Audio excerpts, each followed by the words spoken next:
జిల్లా వినుకొండ నియోజకవర్గంలో బొల్లా బ్రహ్మనాయుడు ఎన్నికల ప్రచారాన్ని నిర్వహించారు. సరికొండపాలెం తండా, వడ్డెంగుంట గ్రామాలలో ఇంటింటికి తిరుగుతూ ఓటు వేయాల్సిందిగా అభ్యర్థించారు. సంక్షేమ పథకాలు అందిస్తున్న జగన్కు మరొకసారి అవకాశం ఇవ్వాలని ఆయన కోరారు. జన్మభూమి కమిటీల పేరుతో పేదలను దోచుకున్న టీడీపీకి ఓటు వేస్తే రాష్ట్రం సర్వనాశనం అవుతుందని బ్రహ్మనాయుడు అన్నారు.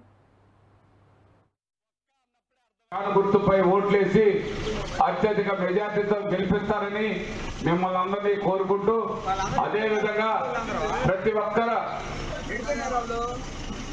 అర్హత ఉన్న ప్రతి ఒక్కరికి సంక్షేమం అందించిన ప్రభుత్వం మన ప్రభుత్వం అని, అన్ని విధాల సంక్షేమం అన్ని విధాల అభివృద్ధి చేసినటువంటి ప్రభుత్వం మన ప్రభుత్వం అని మీ అందరికీ సందర్భంగా తెలియపరుస్తున్నాను.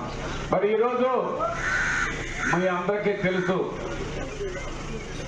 సంక్షేమం దాదాపుగా 2,70,000 కోట్లు అందించడం జరిగింది. అదేవిధంగా సచివాలయాలు, రైతు భరోసా కేంద్రాలు, హాస్పిటల్స్ ఇవన్నీ అభివృద్ధి చేయడం జరిగింది.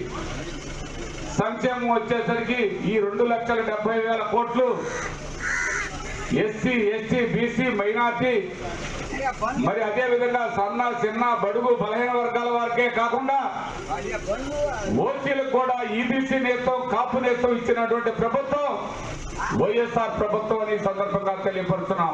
గుర్తుపై ఓట్లేసి అత్యధిక మెజార్టీతో గెలిపిస్తారని